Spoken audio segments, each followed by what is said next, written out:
हुआ था जंगल में, जब स्वयं यमराज को भी झुकना पड़ा? आज हम जानेंगे वट सावित्री व्रत की पूरी कथा, पूजा विधि और इसकी चमत्कारी रहस्य।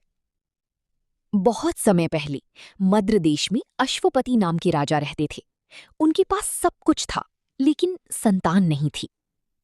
राजा और रानी ने वर्षों तक देवी सावित्री की कठोर तपस्या की। देवी के आशीर्वाद से राजा को एक दिव्य कन्या प्राप्त हुई, जिसका नाम रखा गया सावित्री। सावित्री बचपन से ही तेजस्वी, सुंदर और अत्यंत बुद्धिमान थी।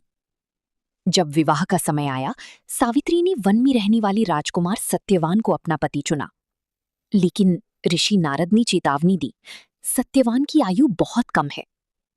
विवाह की 1 वर्ष बाद वो भयानक दिन आ गया।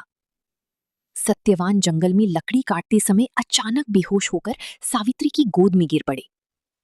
तभी आकाश कांप उठा और वहां प्रकट हुए मृत्यु के देवता यमराज। उन्होंने सत्यवान की प्राण अपने पाश में बांध लिए। लेकिन सावित्री ने हार नहीं मानी। वो यमराज के पीछे पीछे चलती रही और धर्म, सत्य और पतिव्रता की ऐसी बातें कहीं कि स्वयं यमराज भी प्रसन्न हो गए। सावित्री की बुद्धिमानी और भक्ति से प्रसन्न होकर यमराज ने सत्यवान के प्राण वापस लौटा दिए। और तभी से वट सावित्री व्रत सुहाग और पति की लंबी आयु का प्रतीक माना जाता है। इस दिन महिलाएं बरगद के पेड़ की पूजा करती हैं, कच्चा सूत बांधकर परिक्रमा करती हैं और अपने पति की लंबी आयु की प्रार्थना करती हैं।